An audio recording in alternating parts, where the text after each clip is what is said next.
नमस्कार, knocking-news.com में आपका स्वागत है। मैं हूं गिरिजेश वशिष्ठ। मणिपुर में क्या हो रहा है और आज मणिपुर को सबसे ज़्यादा ज़रूरत किस चीज़ की है, इस पे हम बात करेंगे और हम समझने की कोशिश करेंगे कि मणिपुर के अगर हालात ख़राब हुए हैं तो उसके पीछे नेता यानी राजनीति कितनी जिम्मेदार है। हम ये समझने की कोशिश करेंगे कि क्यों मणिपुर के जो नेता हैं वो संभल कर और सोच समझ कर बयान दे रहे हैं। हम ये समझने की कोशिश करेंगे कि ये नेता क्यों ऐसा लगता है कि शांति नहीं चाहते।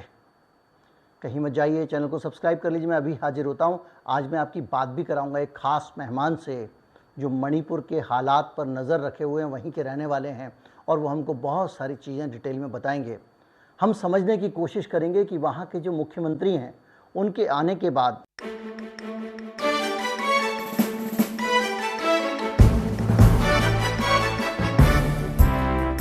लेकिन चूंकि नेताओं ने माहौल बिगाड़ा, ये बात मैंने कही है, तो मैं आपको ये बताना चाहूँगा कि ऐसा मैं क्यों कह रहा हूँ, ऐसा मुझे क्यों लगता है।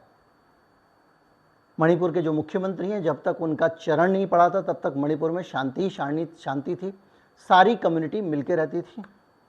ये भी तथ्य है कि वो लगातार भड़काऊ बयान देते रहे हैं। ये भी तथ्य है कि देश के आर्मी चीफ को उनके बयान का खंडन करना पड़ा क्योंकि वो मणिपुर की एक कम्युनिटी के खिलाफ था। ये भी सच है कि वहाँ पे आरएसएस के लोग कैंप किए हुए हैं। कुछ राम माधव का एक बयान आया जिनके बारे में मैंने बताया था, और वो कह रहे हैं कि वहाँ की लड़ाई धर्म की और जाति की लड़ाई नहीं है, वहाँ की लड़ाई रिजर्वेशन की लड़ाई भी नहीं, वहाँ की ज़मीन की लड़ाई है। और ज़मीन की लड़ाई ये है कि जो मैदानी इलाका है, आप समझिएगा थोड़ा सा उनकी चतुराई इस बयान में, टिपिकल ब्रेनी दिमाग वाला आरएसएस वाला बयान, कि वहाँ पे जो झगड़ा है, जो लड़ाई है, जो तनाव है, वो ज़मीन को लेकर है। ज़मीन को लेकर क्यों है? क्योंकि वहाँ ज़मीन सीमित है और वो तराई में है। तो पहाड़ के जो कुकी हैं और जो नागा हैं, वो ट्राइब्स आकर यहाँ रहने लगते हैं तराई में, और मैतेई ब्राह्मणों का इससे दिक्कत खड़ी हो गई मैतेई इसके ऊपर। यहाँ तक तो ठीक है, और उसके बाद वो एक लाइन बोलते हैं कि जो नीचे रहते हैं उसमें अधिकांश लोग सनातनी हिंदू हैं। सनातनी, ये कहे बगैर कह रहे हैं कि सनातनी हिंदुओं की ज़मीन पर खतरा है। ये उन्होंने बना लिया, ये ग्राउंड रियलिटी नहीं है। लेकिन ये इस तरह के जो विचार है ना, जब आप बेचेंगे किसी समाज में तो चर्च जलने के आरोप लगेंगे ही लगेंगे। तो उसी तरह से वो सारी चीज़ें, वहाँ के जो विधायक हैं इस्तीफा दे रहे हैं, विधायक ही कह रहे हैं कि वहाँ पे एक अलग प्रशासनिक व्यवस्था कर दी जाए, राष्ट्रपति शासन लगा दिया जाए।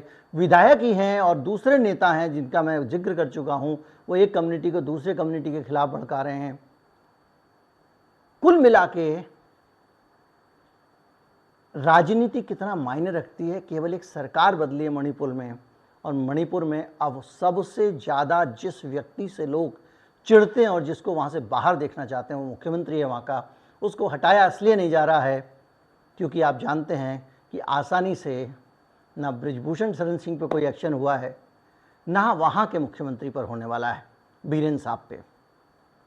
खैर, आज हम समझने की कोशिश करेंगे, और उससे भी ज़्यादा समझने की ज़रूरत लोगों को है मणिपुर के, कि भाई अब बहुत तनाव हो गया, इन सब तनावों से कोई रास्ता नहीं निकलेगा।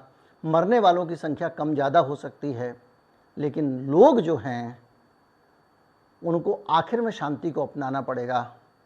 छोटी छोटी बातों से बचें, अफवाहों से दूर रहें और अपने मणिपुर को बचाएं।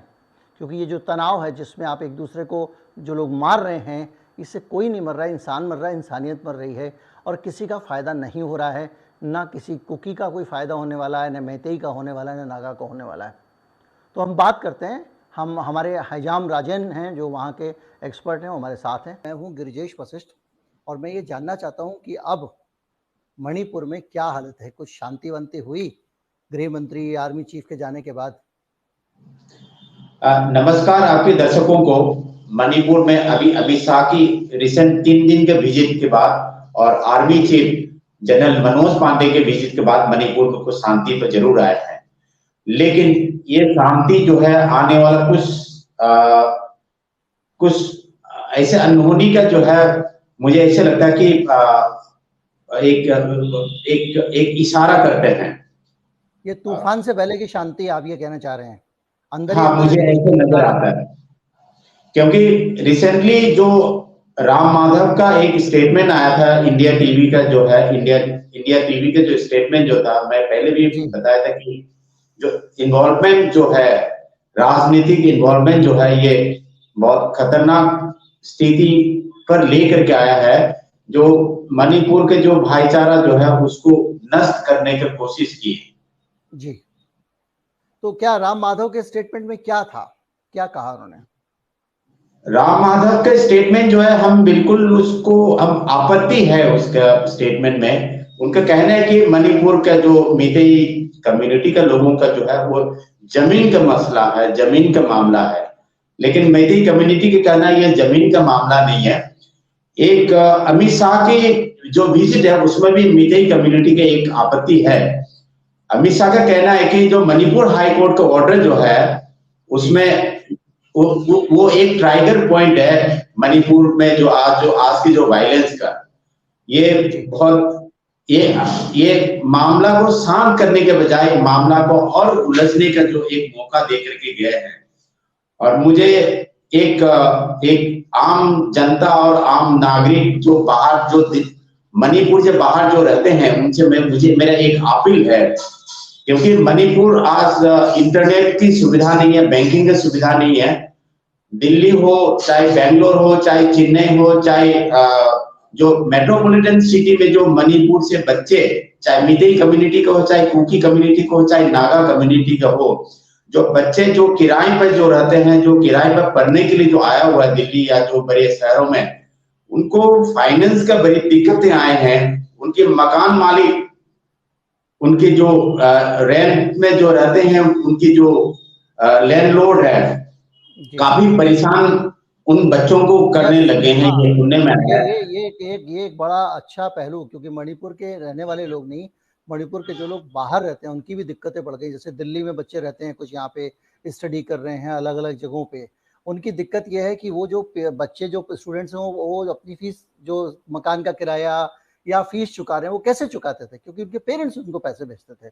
अब वहां पर बैंकिंग सिस्टम, इंटरनेट सारा डाउन पड़ा हुआ है, तो पेरेंट्स पैसे भेजने की हालत में नहीं है। तो ये जो बच्चे वहाँ अपने घर से हजारों किलोमीटर दूर यहाँ पड़े हुए हैं, वो आर्थिक संकट में है। तो ऐसे में राजेंद्र साहब ये कह रहे हैं कि जो मकान मालिक हैं वो थोड़ा रहम बरत ले, 1-2 महीने पैसे सबके मिल जाएंगे, उन बच्चों को परेशान ना करें, क्योंकि वो परेशान नहीं है। यही आप कहना चाह रहे हैं ना?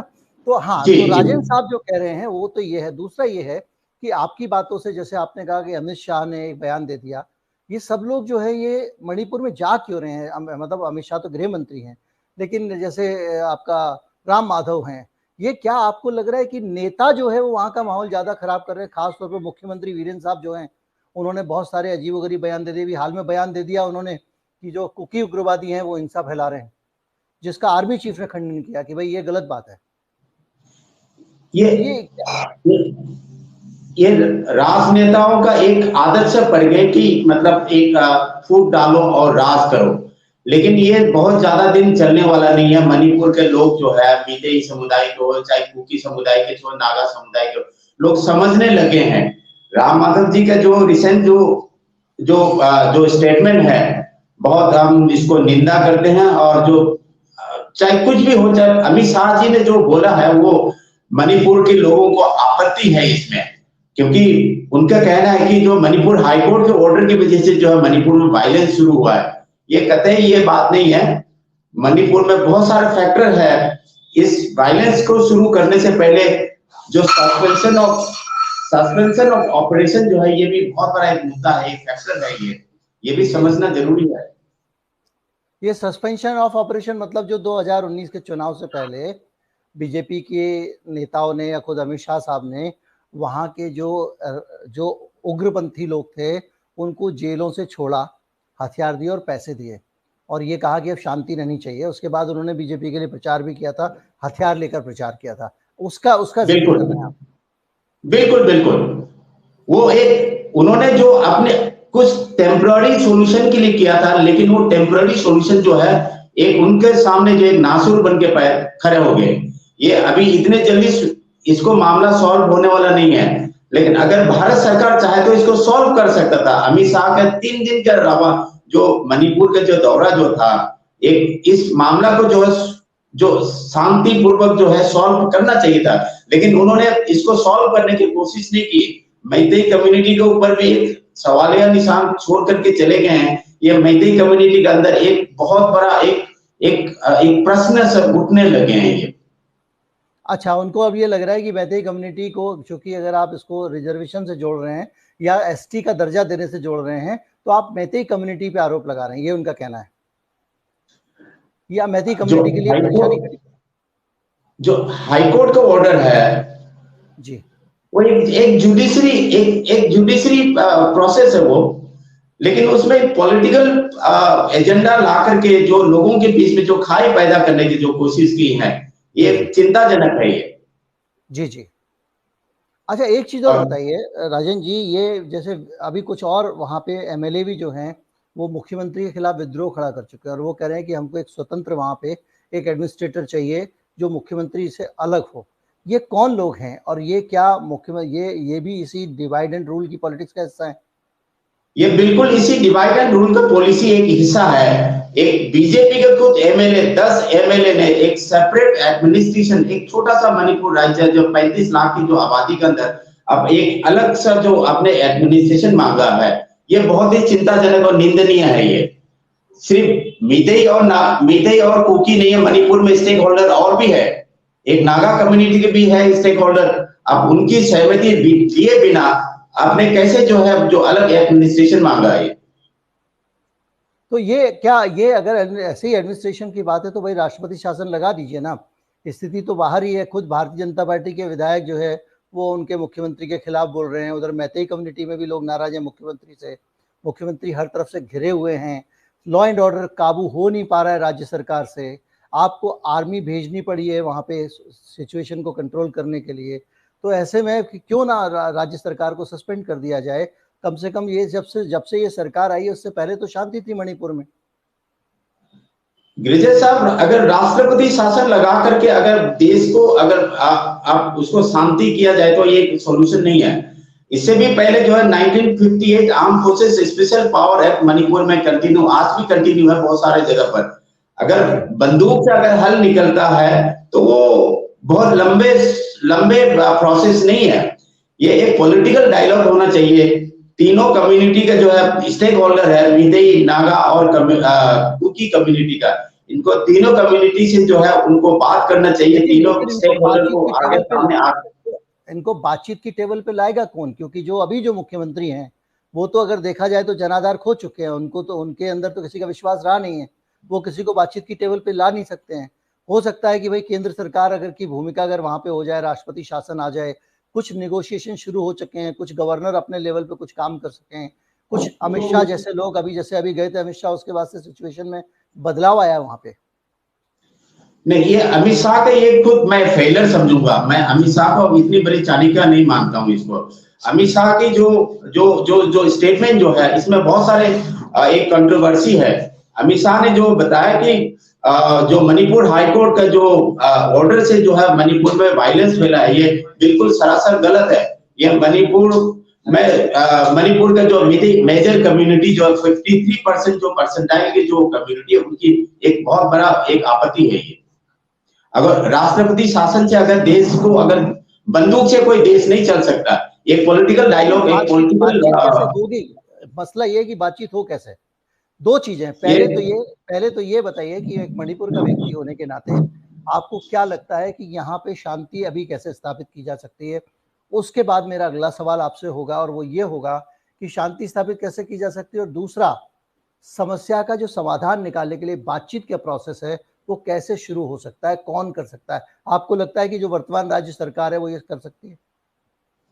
वर्तमान राज्य सरकार जो है कैपेबल है, अगर वो चाहे तो, करना चाहे तो। उसमें जो है एक दो संगठन जो है वो एक उनके लिए जो एक अच्छा संकेत नहीं है। मणिपुर के अंदर जो है 2-3 जो सीएसओ जो है बहुत अच्छा भूमिका निभाया है। मणिपुर में जो है वुमेन एक संगठन है मैरा पाइबी, और नागा हो और जो कुकी इनपी जो है उनके जो सिविल सोसाइटी जो है साथ में बैठ करके ये तीनों स्टेक होल्डर, इसमें एक मुस्लिम कम्युनिटी है, मितई में मुस्लिम कम्युनिटी है, इनको चारों जो स्टेक होल्डर जो है आकर के एक टेबल पे अक्रॉस द टेबल बैठना चाहिए। राष्ट्रपति शासन हम बिल्कुल इसको पसंद नहीं करते। राष्ट्र अगर बंदूक की नोक पर अगर आर्मी अगर देश को शासन करे, वो कतई उसको शोभा नहीं देते हैं। और अमित शाह की जो बात जो उसने जो कह करके गया है, हम इसको खंडन करते हैं। मितई सोसाइटी के, मितई कम्युनिटी के अंदर ये नागा सोसाइटी भी इसको पसंद नहीं करते होंगे जी। और इसको जो है एक मेजर स्टेक होल्डर है नागा कम्युनिटी है, मितई कम्युनिटी के साथ बैठ करके इसको कैसे टैकल करना, ये सिविल सोसाइटी को सामने आना चाहिए। अभी पॉलिटिकल सॉल्यूशन, उसके बाद पॉलिटिकल डायलॉग आएगा, पहले सिविल सोसाइटी इसको सामने आना चाहिए। अभी ये जो कहा जा रहा है कि अमित शाह ने अपील की, उसके बाद काफी लोगों ने बंदूकें जमा करा दी जो लूटी थी या कहीं से उनको मिली थी। ये एक असर तो दिखता है ना वहां के समाज में इनका, या ये खबर भी हवा हवाई है? अमित शाह एक बीजेपी का एक ताकतवर होम मिनिस्टर है और उन्हीं की सरकार है। अमित शाह का कहना और बीरेन का कहना, चीफ मिनिस्टर का कहना में दोनों में क्या फर्क है? उन्होंने बीरेन को भी ओवरटेक किया, बीरेन को भी नजरअंदाज किया है, एक चीफ मिनिस्टर को भी नजरअंदाज किया है अमित शाह जी ने जी। और तो अब हम निष्कर्ष के तौर पे आप अभी लोगों से, मणिपुर के लोगों से अभी फिलहाल शांति के लिए अगर कुछ कहना चाहें, आप क्या कहना चाहेंगे कि जिसका आपके मैं मणिपुर के जो जितना सिविल सोसाइटी से स्टेक होल्डर है, मैं उनसे अपील करना चाहूंगा कि आप सामने आए, अक्रॉस द टेबल बैठे, इसको शांति से जो है इसको शांति का पहल करें, क्योंकि बंदूक की नोक पर किसी देश या प्रदेश की शासन नहीं हो सकता। वहां का आम नागरिक क्या करे, वहां के आम आदमी के लिए आपके पास क्या, कि उसको क्या करना चाहिए? जैसे कि मैं अगर कहना चाहूं तो मैं कहूंगा कि उनको अफवाहों से बचना चाहिए, जो भी खबर उनको मिलती है उसको जांच लेना चाहिए, भले वो कितनी भी खतरनाक खबर हो, क्योंकि आग लगाने वाले लोग अफवाह फैला के आपस में लड़ाते हैं। इसी तरह से लोगों को आप क्या कहना चाहेंगे? सबसे पहले तो मणिपुर में अभी इंटरनेट का फैसिलिटीज नहीं है, सिर्फ एक डिस्ट्रिक्ट को छोड़ करके, चुराचांदपुर डिस्ट्रिक्ट को छोड़ करके। दूसरा चीज, उधर जो है अफवाह जो है, आप थोड़ा सा अपनी सेल्फ एनालिसिस होना चाहिए कि भाई जहां पर जो दंगा हो रहा है या वास्तव में दंगा हो रहा है या किसी के बहकावे में हो रहा है या एक बनावटी है, वो देखना चाहिए। और दूसरे, एक मानवता के हिसाब से जो है वास्तव में दंगा फसाद हो रहा है या नहीं हो रहा है, ये एनालिसिस होना चाहिए। क्योंकि देखिए जब इस तरह की जाति हिंसा होती है, जब धार्मिक हिंसा होती है, तो एक साइकी होती है। साइकी होती है कि कोई भी व्यक्ति किसी का घर जलाने नहीं जाता, एक बात याद रखिए, और घर जल रहे होते हैं। वो कैसे होता है? मेरे इलाके में एक अफवाह फैलेगी कि 1000 लोगों की भीड़ आ रही है, 500 लोगों की भीड़ आ रही है और वो आपके ऊपर हमला करने वाली है। यह अफवाह फैलेगी कि रात को उन्होंने योजना बनाई है, कल आपके ऊपर हमला कर देंगे। तो इस बीच में हमारी भुजाएं फड़क जाती हैं, माहौल तो चार्ज दी है, निकल पड़ते हैं, 2-4 लोगों को उनके लपेट में ले लेते हैं। ये माहौल बहुत चलता रहता है। और अभी चूंकि इंटरनेट भी नहीं है, तो प्रशासन की तरफ से भी कम्युनिकेशन का कोई जरिया नहीं लोगों को अफवाहों से दूर रखने का। तो एक, जब आपके पास में नॉलेज नहीं होती है, जब इंटरनेट नहीं होती है, तो अफवाह फैलाने वालों को और आसानी हो जाती है। तो एक तो अफवाहों से बचने के लिए काम लोगों को करने चाहिए कि जब इस तरह की कोई खबर आए, थोड़ा सा ठंडे दिमाग से काम लें और प्रशासन को सूचित कर दें। अगर आपको लग भी रहा है आपके इलाके में हमला होने वाला है, किसी ने बोल दिया आके, प्रशासन को बता दें। एक तो काम ये जरूरी है। दूसरा जरूरी है कि भैया घर किसी का भी वो घर होता है, उसको जलाएंगे आप तो वो उस व्यक्ति ने पूरी जिंदगी में कमा के उस घर को खड़ा किया है। आपके घर के साथ भी ऐसा ही है। तो कम से कम अपने बच्चों को उत्तेजित होने से रोकें, उन्हें घर में रखें, क्योंकि उनके लिए भी खतरा, जहां जाएंगे टकराव होगा, उनके ऊपर भी हमला हो सकता है। ये 2-3 बातें मैं वहां के लोगों से आम कहना चाहूंगा। आप वहां के व्यक्ति हैं, वहां की भाषा में अगर कुछ कहना चाहें तो कह सकते हैं। दूसरा चीज, एक इस वायलेंस को, इस दंगे को खत्म होने के बाद जो है मणिपुर सरकार को या सेंट्रल गवर्नमेंट, अमित शाह को, भारत सरकार को एक स्टेप उठाना चाहिए। उधर जो है रिफ्यूजी पॉलिसी जो है, रिफ्यूजी, क्योंकि म्यांमार की तरफ जो है अभी जुंडा जो आर्मी, म्यांमार आर्मी का जो है वहां पर जो है बहुत बड़ा ड्राइव चल रहा है, क्योंकि वहां पर तानाशाह की सरकार है। तो उस तरफ से जो है काफी लोग जो है रिफ्यूजी की तरफ या कैसे अपने बचाव के लिए बॉर्डर क्रॉसिंग होता है, बॉर्डर क्रॉसिंग के बाद एक ह्यूमैनिटी के नाते जो है उनको एक रिफ्यूजी कैंप प्रोवाइड करे, रिफ्यूजी यूएन के हिसाब से जो है रिफ्यूजी पॉलिसी जो है एस्टेब्लिश करे, क्योंकि इंसान तो इंसान होता है। जी अगर आ भी गए तो उनके लिए एक रिहेबिलिटेशन, एक सेटलमेंट जो है एक सेपरेट पॉलिसी होना चाहिए, ताकि जो है आम नागरिकों के साथ जो उनको मिलाए या उनको वहां पर सेटलमेंट करे। ये जो है मणिपुर की तरफ से जो नागा सोसाइटी से भी और मेतेई कम्युनिटी से भी जो है ये थोड़ा सा आपत्ति है, आपत्तिजनक है ये। ओके, बहुत बहुत शुक्रिया आपका राजेंद्र साहब। मेरे ख्याल से अब हम आज ये समझने में कामयाब रहे हैं कि वहाँ पे जो अभी भी जो डिस्टर्बेंस चल रहा है उसमें बहुत बड़ा रोल नेताओं का है। नेताओं को जुबान संभाल के बात करनी चाहिए, सोच समझ के, नाप तोल के। उनके एक एक शब्द का वजन होता है, गलत संदेश जा सकता है, और कम से कम जब कोई सोसाइटी बहुत सेंसिटिव स्थिति में हो तब तो उसके बारे में बहुत सोच समझ के बोलना चाहिए। खास तौर पे ऐसे लोग जो मिशनरी लोग हैं, राम माधव जैसे लोग वहाँ जाके सक्रिय हैं, इन लोगों को भी कुछ समय शांत रहना चाहिए और एक शांत और मिला जुला मणिपुर जो वहाँ पे 2018 से पहले होता था वैसी स्थिति कम से कम हो जाए, ये बहुत बड़ी इच्छा है सबकी। और उसमें कोई अगर योगदान दे सकता है तो सबसे ज़्यादा मणिपुर के लोग दे सकते हैं। बहुत बहुत धन्यवाद राजेंद्र साहब, आप स्टूडियो में आए। नमस्कार।